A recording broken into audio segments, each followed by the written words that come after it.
When I was 10, my world went silent. It wasn't sudden, not like flipping a switch, but more like the slow turning down of a radio, a fading of voices, then words, then the hush of everything. One winter morning, I woke up and realized I couldn't hear my mother calling me from the kitchen.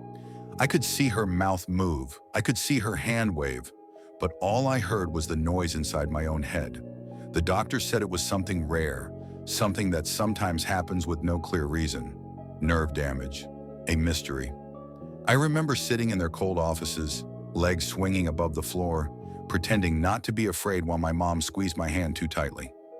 Kids at school didn't know what to do with me.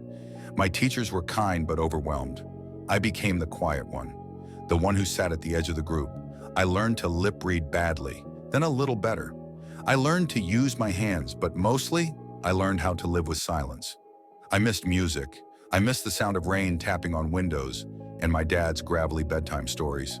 I missed laughter, my own even.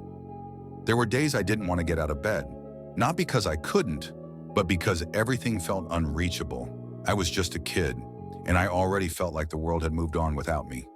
But then, I met Ms. Calderon. She was the new art teacher, and she had this way of looking at you like you were a story worth reading. She never treated me like a tragedy. She just handed me a sketchbook one day and signed in big looping letters. Tell me something without using a single word. So I drew. I drew everything I couldn't say. Storms and sunlight, a bird with its beak sewn shut, my mom's sad eyes and my dad's strong hands. I drew the ache, the rage, the stubborn spark of something still alive in me. Ms. Calderon started holding after-school art sessions just for me. No grades, no pressure, just paper and paint and a place to breathe. Over time, other kids joined. Some learned a few signs. One girl even taught me how to play card games without talking. We laughed silently, but it felt louder than anything I'd ever heard. I started writing too. Little notes, poems, letters I never sent. Eventually, I stood in front of my class and gave a presentation entirely in signs, with drawings to match.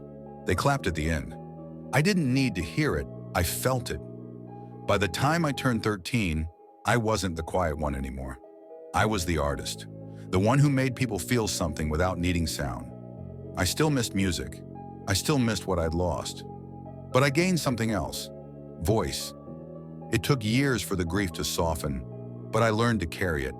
And in that quiet season of my life, I discovered something strong and steady in myself. Something no silence could ever take.